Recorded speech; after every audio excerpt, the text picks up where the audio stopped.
कल हमने पढ़ा था बेटा Cartesian components of velocity and acceleration जो है उसका रिजल्ट डिराइव किया था और क्वेश्चंस किए थे। तो आज हमारा टॉपिक है find the tangential and normal components of velocity and acceleration. Term tangent और नॉर्मल से आप वाकिफ हैं? क्या रिलेशन होता है इनका आपस में, कोई बताइएगा। सर टेंजेंट जो होती है वो किसी भी कर्व के सिर्फ एक पॉइंट को टच कर रही होती है लाइन, ठीक है। और नॉर्मल उसके परपेंडिकुलर। एक्सीलेंट। उसी पॉइंट में से पास करने वाली लाइन जो टेंजेंट के परपेंडिकुलर होगी उसे हम नॉर्मल कहते हैं। ठीक हो गया, शुरू करते हैं। Consider a particle which is moving along the curve y is equal to f of x। अब ये फिगर ऑलमोस्ट वही है, थोड़ा सा इसमें let at any instant the particle is at point p whose position vector with respect to o is r। अच्छा देखिए बच्चों, एक चीज है कि जिसने सारे लेक्चर रेगुलरली लिए होंगे ना उसे प्रॉब्लम नहीं आएगी, समझ भी सही आएगी। और अगर पिछला लेक्चर इन केस किसी ने नहीं ले सका तो आपको ऑप्शन अवेलेबल है, रिकॉर्डिंग देख सकते हैं आप। तो वो सारा हिस्सा तैयार होना चाहिए, वो चीज़ें नेक्स्ट लेक्चर में इन्वॉल्व हैं और उसकी मदद से आगे बढ़ना है। और जिसने सारा पढ़ा हुआ होगा उसके लिए कोई मसला नहीं होगा। क्लास में स्टूडेंट्स पूरे हैं, नायाब नहीं है क्लास में? चलो अच्छा जी, फिगर को थोड़ा सा डिस्कस कर लीजिए बेटा। ऑलमोस्ट सेम फॉर्मेट की फिगर कल भी आपके साथ डिस्कस की जा चुकी है। तो ये वही बात के पार्टिकल की पोजीशन पॉइंट पी पे एक्स वाई है। कुछ देर के बाद पार्टिकल जब वो पॉइंट क्यू पे चला गया है उस वक्त उसकी जो कोऑर्डिनेट्स हैं वो x plus delta x y plus delta y, very same figure है। सो इससे इस वक्त एलेबोरेट करने की जरूरत नहीं है। अब कल मैंने जब आपको एक टॉपिक पढ़ाया कार्टेशियन कंपोनेंट्स वाला, तो उसमें एक हिस्से पे हमने बात की कि वो स्किप किया जा सकता था, लेकिन वो आज जरूरी है और ये सारा वही वाला होगा एग्जैक्टली।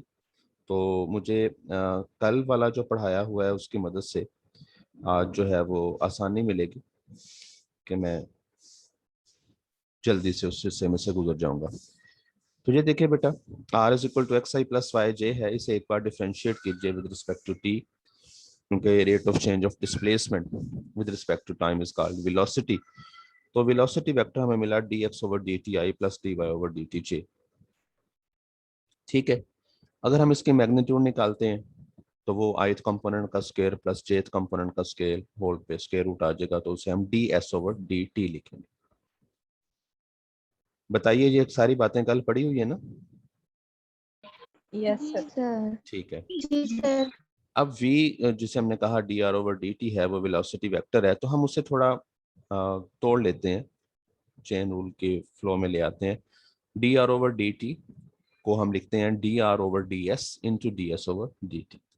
और आप जानते हैं कि D s over d T, अभी पिछली लाइन में हमने लिखा है कि ये वेलोसिटी मैग्नीट्यूड है, वेलोसिटी वेक्टर की मैग्नीट्यूड है, उसे हम v से जाहिर करेंगे। तो ये बन गया v vector is equal to v into d r over d s, where v is the magnitude of the velocity vector and dr over ds represents the direction of the velocity. Since the velocity of the particle is all along the tangent line, so dr over ds is equal to t cap। अच्छा ये देखिए, ये style को follow करने की कोशिश कीजिए, ये आगे भी जो इस तरह के प्रूफ्स हैं उनमें या इस प्रूफ के नेक्स्ट पार्ट में भी इन्वॉल्व होगा। यहाँ पे देखिए v वेक्टर को हमने लिखा v into d r over d S, ये v मैग्नीट्यूड होगी और ये साथ में एक वेक्टर है, तो इसकी बेटा जी हमें डायरेक्शन भी कंफर्म करना होती है और इसकी मैग्नीट्यूड भी कंफर्म करना होती है। ठीक है, ये आपने जहन में रखना है कि हर स्टेप पे जब ऐसी कोई पोजीशन आएगी, अभी इस थ्योरम के अगले हाफ में भी, तो हमें इसकी मैग्नीट्यूड भी डिस्कस करनी है और साथ में हमें इसकी डायरेक्शन भी डिस्कस करनी है। तो डायरेक्शन हम इस बिहाफ पे कह रहे हैं कि ये रिप्रेजेंट करता है वेलोसिटी को d r over d S. तो वेलोसिटी जो होती है वो इंटायरली अलोंग द टेंजेंट होती है, इसलिए हम D r over d S को टी कैप से रिप्रेजेंट करेंगे, क्योंकि इसकी मैग्नीट्यूड 1 है, D r over d S. वो कल के हिस्से में भी आपको बताया कि जब मैग्नीट्यूड कैसे 1 आती है, तो ये यूनिट वेक्टर है अलोंग द टेंजेंट। सो ये हमारा पहला रिजल्ट निकला है। याद रहे, रिपीट कर रहा हूं कि हमें आज टेंजेंशियल और नॉर्मल कंपोनेंट्स को डिस्कस करना था। तो जो पहला रिजल्ट हमने इसमें से बनाया है वेलोसिटी के लिए, वो वी टी कैप मिला। इसमें साथ में नॉर्मल का रिजल्ट नहीं मिला, तो हम उसे शो कर सकते हैं नॉर्मल के लिए 0 n कैप के साथ, कि नॉर्मल कंपोनेंट जो है वो उसका 0 है और टेंजेंशियल कंपोनेंट जो है वो उसका v इटसेल्फ है, उसकी मैग्नीट्यूड वेक्टर v की। जी बताइए, ये बात क्लियर हुई है? सर एक बार दोबारा बता दें। 1 मिनट। जी सर, वालेकुम सलाम। जी सर, अल्हम्दुलिल्लाह सर, मैं क्लास में बैठा हूँ ऑनलाइन में।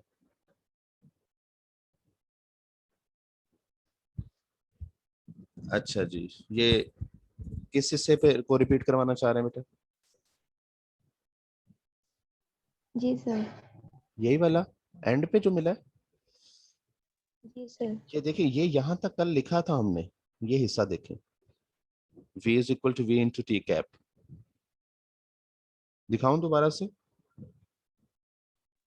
नहीं सर, सर ये एन एन नॉर्मल को क्यों जीरो कंसीडर किया हमने, हाँ इस हाँ, बात की समझ नहीं आई। देखिए ना, दूसरा मिला ही सिर्फ T cap, mean tangential component नजर आया, नॉर्मल इसमें शो ही नहीं हुआ, इसमें कहीं बना ही नहीं नॉर्मल कंपोनेंट वेलोसिटी के केस में। तो अब मैं ये वाली लाइन ना भी लिखता, तो फिर मैं क्या कहता कि नॉर्मल कंपोनेंट नहीं मिला जी, वो 0 है और टेंजेंशियल कंपोनेंट v है। तो वो जानबूझ के 0 के साथ शो कर दिया गया कि अगर उसकी पोजीशन आप देखना चाहते हैं तो देख सकते हैं, लेकिन जब आप किसी पार्टिकल की वेलोसिटी के टेंजेंशियल और नॉर्मल कंपोनेंट डिस्कस कर रहे होंगे, तो याद रखिए टेंजेंशियल कंपोनेंट आप जो है वो डील कर पाओगे उस वेक्टर की मैग्नीट्यूड, लेकिन नॉर्मल कंपोनेंट 0 होता है, क्योंकि उस वक्त उसकी वेलोसिटी जो है वो मुकम्मल तौर पर इंटायरली अलोंग द टेंजेंट होती है, जैसे यहाँ लिखा ऑल अलोंग द टेंजेंट। अब जब उसकी वेलोसिटी मुकम्मल तौर पर टेंजेंट के अलोंग है, तो नॉर्मल कंपोनेंट नहीं मिलेगा, नॉर्मल कंपोनेंट की वैल्यू 0 होगी। ठीक है, जी सर। चलें आगे बढ़ते हैं जी। इसमें ये लिख दिया नीचे कि टेंजेंशियल कंपोनेंट जो है वो v है और नॉर्मल कंपोनेंट जो है वो 0 है। अब इसको आगे बढ़ाते हैं बात को, क्योंकि हमने एक्सेलरेशन की तरफ मूव करना है। अब हमने एक्सेलरेशन के जो है वो उसी तरह से नॉर्मल कंपोनेंट भी और टेंजेंशियल कंपोनेंट भी ट्राई करने के क्या बनते हैं। इसे एक बार फिर से डिफरेंशिएट किया टी के लिहाज से, राइट हैंड साइड पे प्रोडक्ट रूल लगा, बच्चों तवज्जो रखिएगा। v पहला वैसे ही दूसरे का डेरिवेटिव प्लस दूसरा वैसे ही पहले का डेरिवेटिव। ठीक है, इसकी थोड़ी सी जो है वो तरतीब इन्होंने चेंज कर ली। टेंजेंशियल कंपोनेंट एक साइड पे निकाल दिया, ये वाला हिस्सा यहाँ लिख दिया और ये वाला अब इस साइड पे करके आगे लिख दिया गया। यहां से हमें टेंजेंशियल कंपोनेंट क्लियर हो गया है किसका, एक्सेलरेशन का। लेकिन नॉर्मल कंपोनेंट के लिए ये जो अभी मैं पीछे आपसे बात कर रहा था कि जब किसी वेक्टर के साथ ऐसा कोई रिजल्ट आए, जैसे पीछे भी कुछ बना था D r over d S था, तो हमने उसकी मैग्नीट्यूड भी डिस्कस की थी और डायरेक्शन भी डिस्कस की थी। तो अब आगे का जो हाफ है वो इस इक्वेशन 1 को हम यहीं पे रोकेंगे, और ये जो D t cap over d T है ना, इसकी हम डायरेक्शन भी और मैग्नीट्यूड भी, ये दोनों चीजें डिस्कस करेंगे। ठीक है, इसकी मैग्नीट्यूड के लिए हम जानते हैं, देखिए टी को हमने यूनिट वेक्टर ऑलरेडी कहा हुआ है, एक वेक्टर का उसके खुद के साथ डॉट हमेशा 1 के इक्वल होता है। ठीक है, अगर हम इस पे एक बार डिफरेंशिएशन अटेम्प्ट करें विद रिस्पेक्ट टू टी, तो है तो ये दोनों सेम वेक्टर ना, ऑलमोस्ट कह सकते हैं कि उसका मैग्नीट्यूड का स्क्वायर है। तो ये वही चीज बनेगी, पहला वैसे ही दूसरे का डेरिवेटिव प्लस दूसरा वैसे ही पहले का डेरिवेटिव। अब ये दोनों भी सेम है, इनको ऐड किया तो ये 2 टाइम्स आ गया T cap dot D t cap over d T, और ये इक्वल्स टू 0 है। 2 एक नॉन जीरो स्केलर है, उसकी वजह से ये डॉट 0 नहीं हुआ, तो उसे हम कैलकुलेशन से छोड़ेंगे। सो टी कैप और D t cap over d T का डॉट जीरो नजर आ रहा है। अब आप मुझे बताइए कि अगर दो वेक्टर्स का डॉट प्रोडक्ट जीरो आ जाए तो आप उन वेक्टर्स के बारे में क्या रिजल्ट बनाते हो? जी परपेंडिकुलर होते हैं। शाबाश। जब दो वेक्टर्स का डॉट प्रोडक्ट जीरो आए तो इसका मतलब है वो वेक्टर्स जो हैं वो परपेंडिकुलर होते हैं। तो इसका मतलब क्या हुआ जी कि D t cap over d T जो है वो परपेंडिकुलर है टी कैप के। टी कैप कौन है? टेंजेंशियल है। तो टेंजेंशियल के परपेंडिकुलर कौन होता है? फिर वो नॉर्मल होता है। बात फॉलो कर रहे हैं? तो dt cap over dt is a vector perpendicular to vector t, that is dt cap over dt is a vector along the normal line। इसका मतलब ये है कि अगर ये t cap के परपेंडिकुलर है तो डेफिनेटली ये नॉर्मल लाइन के अलोंग का कोई वेक्टर है। सो हमें इसकी डायरेक्शन मिल गई कि ये नॉर्मल वेक्टर है, नॉर्मल लाइन के अलोंग लाई करता है। बोलो बच्चों, ये बात क्लियर हो गई आपको?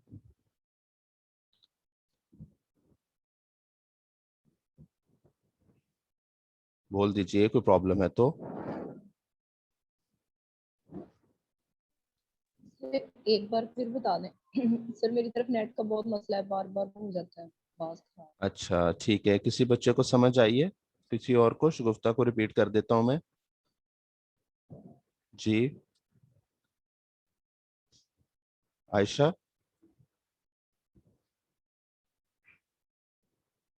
आयशा आवाज आ रही है आपको? जी जी सर। क्लियर हो गया आपको ये वाला हिस्सा?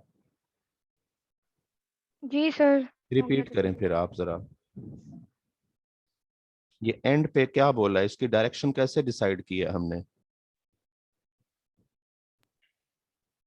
सर इन दोनों का डॉट प्रोडक्ट जीरो आया इसलिए परपेंडिकुलर हो गए। दो वेक्टर्स अगर उनका डॉट प्रोडक्ट जीरो आए तो वो परपेंडिकुलर। परपेंडिकुलर होते शाबाश, आगे बोलिए। तो D t cap over d T perpendicular किसके साबित हुआ? टी कैप के। टी कैप कौन सा वेक्टर है? ये कौन सी डायरेक्शन है? होते सर। ये यूनिट वेक्टर। यूनिट वेक्टर तो है, इसकी डायरेक्शन क्या है? टेंजेंशियल है ना ये। टी की इसलिए यूज किया था हमने पिछले हिस्से पे। जी सर। तो इसकी डायरेक्शन अलोंग द टेंजेंट है। शगुफ्ता सुनिएगा गौर से। जब ये अलोंग द टेंजेंट है और आप कह रहे हो कि D t cap over d T इसके परपेंडिकुलर है, तो टेंजेंट के परपेंडिकुलर, मैंने आपको आपसे शुरू में पूछा था बच्चों, आपको टेंजेंशियल और नॉर्मल का रिलेशन पता है, तो आपने कहा जी ये परपेंडिकुलर होते हैं एक दूसरे के। तो अगर ये टेंजेंशियल है तो जाहिर बात है इसके परपेंडिकुलर फिर कौन होगा? नॉर्मल होगा। तो इसलिए D t cap over d T की डायरेक्शन हमने डिसाइड किया है कि ये कोई वेक्टर है अलोंग द नॉर्मल लाइन। शगुफ्ता बताइए, समझ आ गई?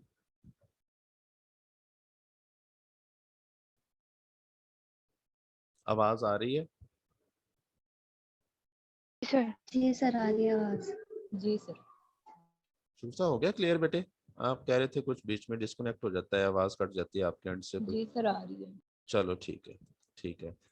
अच्छा जी, अब आपको पता है कि जी वेक्टर को लिखने का तरीका क्या है? जी सर हो गया। वेक्टर को लिखने का तरीका है जी उसकी मैग्नीट्यूड साथ उसकी डायरेक्शन। जी सर हो गया। तो ये अभी हम d t cap over d t को, बल्कि इन टर्म्स ऑफ अगर डिफरेंशिएशन लिखें, लिमिट के आइडिया के साथ लिखें तो यूं लिखा जाएगा, limit delta t approaches to zero delta t cap over delta t, और साथ में एन कैप। एन कैप क्यों लगा है इस पर बात हो गई है, ये अलोंग द नॉर्मल पे वेक्टर है। इक्वेशन वन को मैंने कहा था थोड़ी देर के लिए रोक दीजिए और हम बात करते हैं इसकी डायरेक्शन पे। तो मैं वापस आपको कोशिश करता हूँ इस पेज पे इक्वेशन वन नजर आ जाए जी। इक्वेशन वन नजर आ गई है। अब ये जो हिस्सा है मुझे इसे हाईलाइट करना पड़ेगा जी, ये वाला जी। इसकी वैल्यू हमने निकाली है, और क्या वाली निकाली है? ये वाली। तो ये उसकी जगह पे लिखने लगे हैं बेटा जी, वन वन में लिख दिया ये, ठीक है। अब सिर्फ और सिर्फ एक हिस्सा डिस्कस करने वाला रह गया है। ऑलमोस्ट हम इस थ्योरम के एंड की तरफ जा रहे हैं। सो उस पे थोड़ा सा तवज्जो की जरूरत होगी। ये जो है delta t cap over delta t, साथ में limit delta t approaches to zero. अब हमने इस हिस्से को डिस्कस करना है, और इस हिस्से को डिस्कस करने के लिए कौन सा स्टाइल यूज किया जाएगा, कैसे किया जाएगा, मैं आपको कोशिश कर रहा होता हूँ कि जो चीज़ें पहले बताई हैं उनसे रिलेट करके चलूँ, उन जैसा बना के चलूँ क्वेश्चन को, ताकि मुश्किल ना लगे। तो मैं वापस थोड़ा सा पिछले पेजेस पे जाता हूँ। ये जैसे हमने यहाँ पे ये देखिए d r over d t को d r over d s into d s over d t chain rule में से गुजारा था ना। अब हमें क्या क्या करना है, फिगर का एक नया एक्सपेक्ट हम डिस्कस करेंगे, यही वाला। देखिए पार्टिकल पॉइंट पी से पॉइंट क्यू तक गया, ठीक है। पॉइंट पी का अगर हमने पोजीशन वेक्टर टी, ये टाइम टी पे था, तो टाइम टी पे पार्टिकल पॉइंट पी पे था, T plus delta T time लेके पार्टिकल पॉइंट क्यू पे चला गया। अब उसकी अगर पोजीशन चेंज हुई है तो उसका जो पोजीशन वेक्टर जो है वो फिक्स पॉइंट्स के साथ जो एंगल बना रहा है वो भी चेंज हो रहा है। तो इस एंगल को साई कंसिडर किया और उससे ऊपर delta Sai, change in that angle, ये चीज इसमें इन्वॉल्व की है। अब हम इसमें वो जो delta t cap over delta T का रिलेशन है, उसमें ये दोनों चीजें इन्वॉल्व करेंगे, साई भी और एस भी। एस तो हमने पहले भी किया था, चेंज इन डिस्प्लेसमेंट है। तो बच्चों ये जो 3 स्टेप्स हैं जरा इनको समझिए।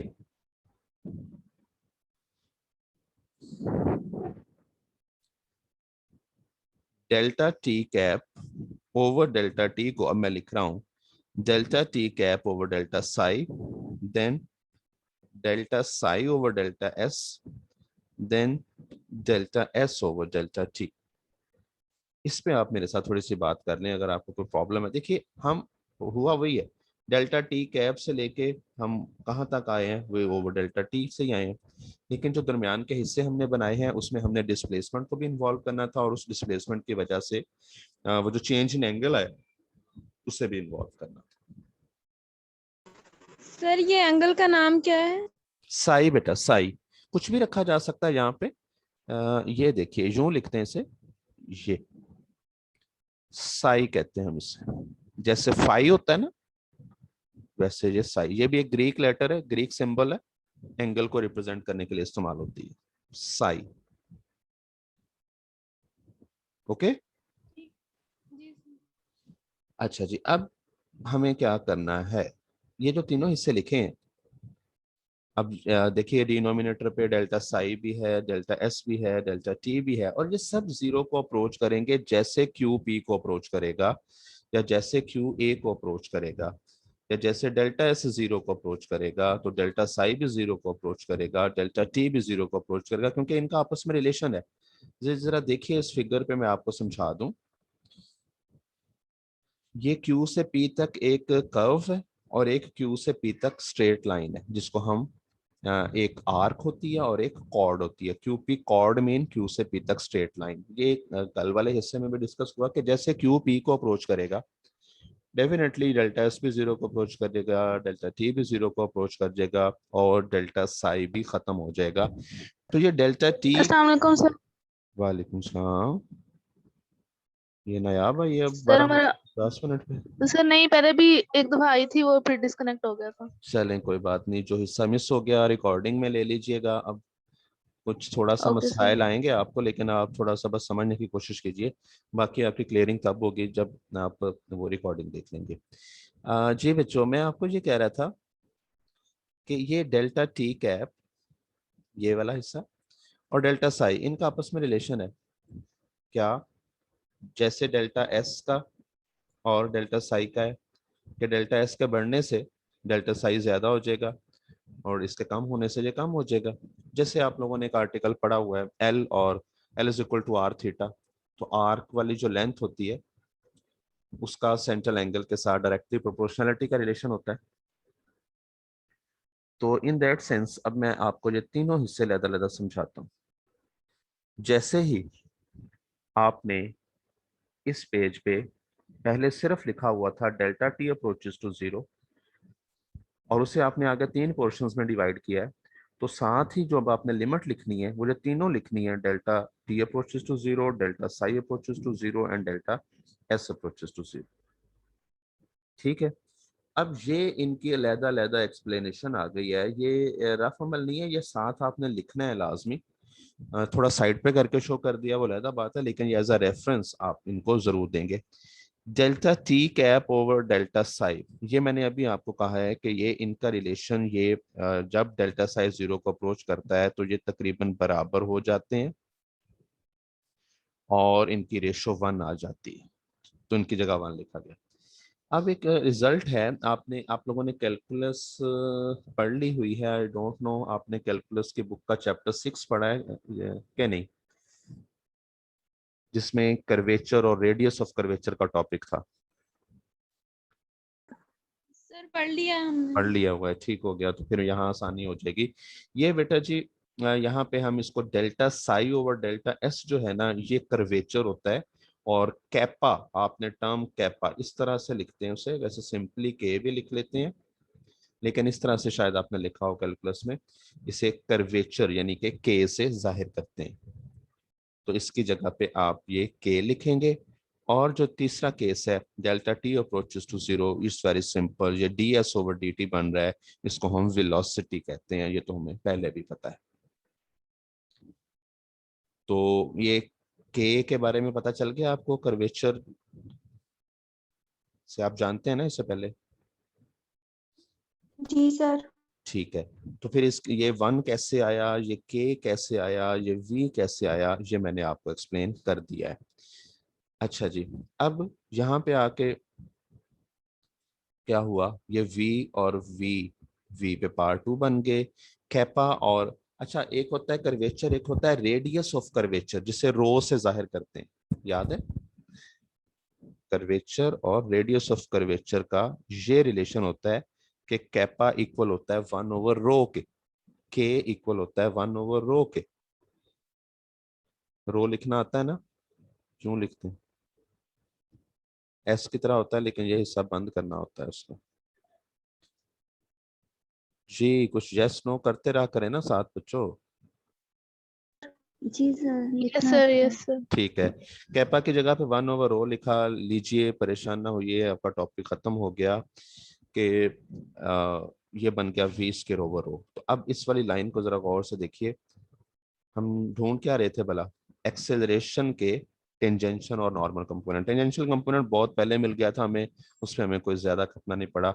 नॉर्मल कंपोनेंट के लिए हमने यहाँ तक आ गए, और अब क्या समझ आ रही है कि एक्सेलरेशन का टेंजेंशियल कंपोनेंट कौन होगा, dv ओवर dt, और नॉर्मल कंपोनेंट कौन होगा, v स्क्वायर ओवर रो। ये कैसे निकाला जाया करेगा, इसके लिए आपको रो का फार्मूला पता होना चाहिए। अभी क्वेश्चंस के साथ मैं आपको वो बता देता हूँ, कोई इतनी मुश्किल बात नहीं होगी। As a result, as a formula आपने इनको याद रखना है। लास्ट लेक्चर में हमने कार्टेशियन कंपोनेंट्स निकाले थे, और बड़ी सीधी सीधी बात थी। अगर रिपीट करे आप में से कोई बच्चा तो ज्यादा अच्छा लगेगा। हमारी क्लास का इसका टाइम कितना रह गया है, मुझे 1 मिनट टाइम देख लेने दें जी। ठीक है, अभी है हमारे पास टाइम जी। बच्चों समझ आ गई है इस बात की? अच्छा, रिपीट आपसे मैं चीजें करवाऊंगा दूसरे हाफ में इस लेक्चर के। मैं चाहता हूं मैं आपको इसके साथ क्वेश्चन समझा दूं, क्योंकि अभी रिकॉर्डिंग ऑन है, तो वो क्वेश्चन भी रिकॉर्डिंग का हिस्सा बन जाए। तो इसको हम दूसरे हाफ में, अपने दूसरे लेक्चर में, मीन दूसरे सेशन में रिपीट करेंगे जी सारे को। एग्जाम्पल है, a particle is moving along the parabola x square is equal to 4ay with the constant speed v, उसकी speed constant है। Determine the tangential and normal components of its acceleration when it reaches the point whose abscissa is under root 5a। abscissa के बारे में जानते हैं आप, x coordinate को कहा जाता है। अच्छा, x square is equal to 4ay, ये हमारे पास वो कर्व है, पैराबोला है, और आप जानते हैं इसकी ओपनिंग अपवर्ड होगी। ये इसकी फिगर बनी हुई नजर आ रही है आपको, ये इसका वर्टेक्स शो हो रहा है आपके पास। तो यहाँ पे हमें पॉइंट जो है वो पॉइंट नहीं बल्कि एक वैल्यू दी गई है, और वो सिर्फ एक्स की है। पॉइंट एक्स के साथ वाई के पेयर को कहा जाता है। तो ये कोई मुश्किल काम नहीं है, आपने एक्स की जगह पे दर्ज कर देना है अंडर रूट 5a और y की वैल्यू मिल जाएगी। इसमें ये जो आपके पास कर्व है, इसमें जब आप x की जगह पे √5a लिखेंगे तो y की वैल्यू 5a/4 आ जाएगी। तो ये वो पॉइंट बन जाएगा जिसकी यहाँ पे पोजीशन भी फिगर में क्लियर कर दी गई है। ठीक है बच्चों, क्लियर हो गया। अब मैं बार बार रिपीट कर रहा हूँ, कोशिश कर रहा हूँ आपको चीजें याद हो जाएं। हमने निकालने हैं टेंजेंशियल कंपोनेंट्स, पहले वेलोसिटी के टेंजेंशियल भी और नॉर्मल भी, और फिर इसी तरह से एक्सेलरेशन का भी टेंजेंशियल और नॉर्मल कंपोनेंट। आपको याद हो कि जब हमने ये थ्योरम अभी पढ़ा है तो उसमें हमने देखा था कि टेंजेंशियल कंपोनेंट जो है वो एक्सेलरेशन का वो 0 होता है, और उसका जो नॉर्मल कंपोनेंट जो है वो 0 होता है, और टेंजेंशियल कंपोनेंट क्या होता है, वी होता है, सिंपल dv/dt होता है। अब यहाँ पे ये क्या हुआ, फिगर रकम को दोबारा पढ़ना पड़ेगा जी। इस बात पे गौर कीजिए, वो कहता है कि स्पीड जो है ना वो कांस्टेंट है आपके पार्टिकल की, वेरी नहीं कर रही, कांस्टेंट स्पीड के साथ मूव कर रहा है। अब जब स्पीड कांस्टेंट है, उसकी v कांस्टेंट है, तो डेफिनेटली v की चेंज 0 हो जाएगी। ठीक है बेटा, सो dv/dt क्या हो गया, 0 हो गया। तो ये टेंजेंशियल कंपोनेंट जो है एक्सेलरेशन का वो वैसे ही 0 था। ये dv/dt से 0 मिल गया, और नॉर्मल कंपोनेंट वैसे ही 0 होता है, उसको हमने निकालना नहीं पड़ता। बताइए, मैं जो बोल रहा हूँ आपको मेरी बात समझ आ रही है? dv/dt क्यों, यस जी सर। dv/dt क्यों क्योंकि निकाला? वेलोसिटी कांस्टेंट है।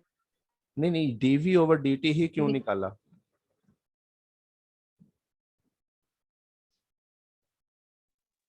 ये जी, एक्सेलरेशन का टेंजेंशियल एक्सीलेंट कंपोनेंट। एक्सीलेंट। ये मैं आपको देखिए दोबारा दिखा रहा हूँ कि अभी वैसे हमने रिवाइज भी करना है, तो ये देखिए,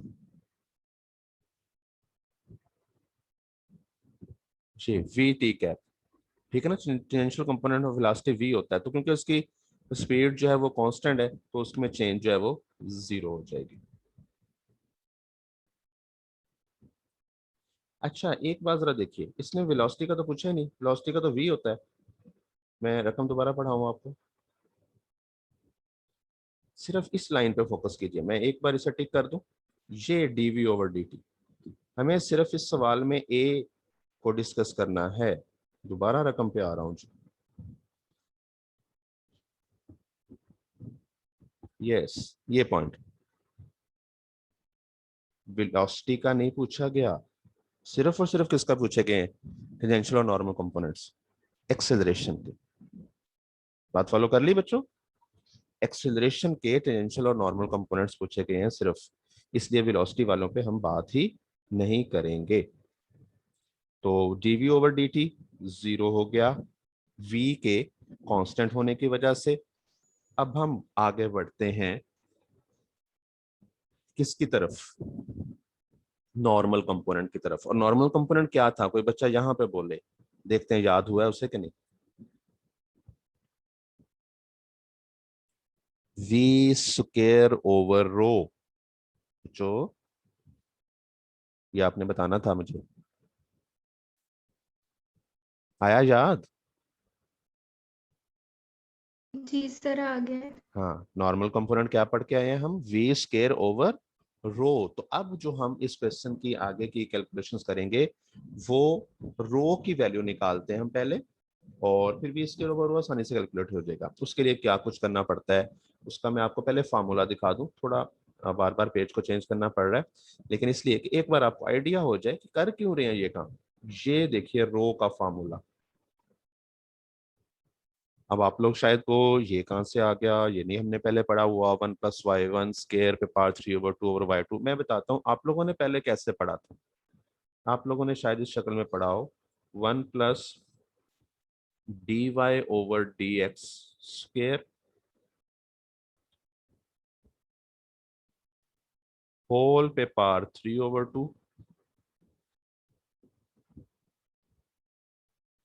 ओवर d²y/dx²। आया याद वो जो कैलकुलस में बात हुई है? जी सर। ये फार्मूला है। तो dy/dx को y1 लिख दिया गया है, d2y/dx² को सेकेंड टाइम डेरिवेटिव को y2 से जाहिर कर दिया गया है, इसमें कोई प्रॉब्लम नहीं होगी अब आपको। तो इसके लिए हमें क्या कुछ करना है, अब आपको y1 चाहिए, y2 चाहिए, ये मैंने आपको दिखा दिया फार्मूला। अब हम उसकी तरफ बढ़ते हैं। हमारे पास कर्व है x² is equal to 4ay। थोड़ा सा तेज बोलना चाहूंगा, लास्ट 4 मिनट से मेरे पास। x² is equal to 4ay बेटा, जिसे एक बार डिफरेंशिएट करें और ये जो dy ओवर dx है उसे आप y1 का नेम दे दें, ये फर्स्ट टाइम डेरिवेटिव आ गया जी आपका। फिर से एक बार डिफरेंशिएट करें, y2 आ गया। ठीक है, अब ऐसा करें, ये जो y1 है इस पे x और x की वैल्यू अप्लाई कर दें। x क्या है आपके पास, √5a, वो जिसे एब्सिसा कहा गया हुआ है। सो y की वैल्यू आ गई और इस तरह से y2 भी आ गया। इस पेज पे अब कोई मसला तो नहीं है, आसान सी कैलकुलेशंस है। मैं अगले पेज पे जाना चाह रहा हूँ। ओके, चलें आगे। जी सर। ठीक है जी, ये वैल्यू सारी उठा के बेटा जी x की जगह पे देखिए, आपके पास y1 की वैल्यू क्या आई थी, √5/2। तो y1 का स्क्वायर लिखना है क्योंकि तो वो 5/4 आ गया। y2 की वैल्यू 1/2a थी। ये सब कुछ दर्ज करके सिंप्लीफिकेशन की और रो की वैल्यू हमें मिली 27a/4। जी ठीक है, यहाँ कोई प्रॉब्लम नहीं होगी। अब हम जानते हैं कि जो नॉर्मल कंपोनेंट होता है एक्सेलरेशन का वो v² होता है। रो की वैल्यू अभी हमने बनाई है 27a/4। रो डिनोमिनेटर पे है, 1/रो की वैल्यू 4/27a हो जाएगी। तो ये हमारा नॉर्मल कंपोनेंट भी हमें मिल गया एक्सेलरेशन का। टेंजेंशियल कंपोनेंट हमें 0 मिल गया था, क्यों? टेंजेंशियल कंपोनेंट dv/dt होता है और इस क्वेश्चन में बताया गया था कि पार्टिकल की स्पीड कांस्टेंट है। सो हमने उसे 0 लिखा। उसमें change with respect to time definitely कोई होगी नहीं थी, इसलिए वो 0 था। जी बच्चों, हो गया क्वेश्चन कंप्लीट। कुछ आपको इसका इस्तेमाल नजर आ गया और ज्यादा क्लैरिटी होगी इस टॉपिक के हवाले से?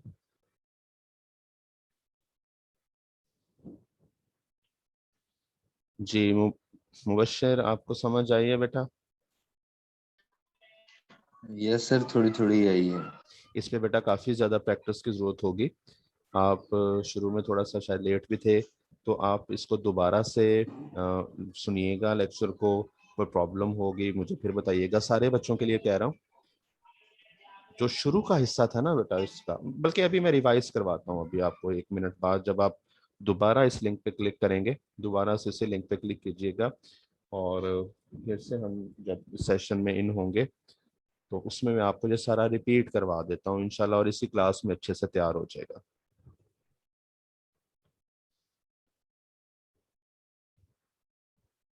फिलहाल अभी कुछ पूछना है? अभी टाइम है हमारे पास 1.5 मिनट।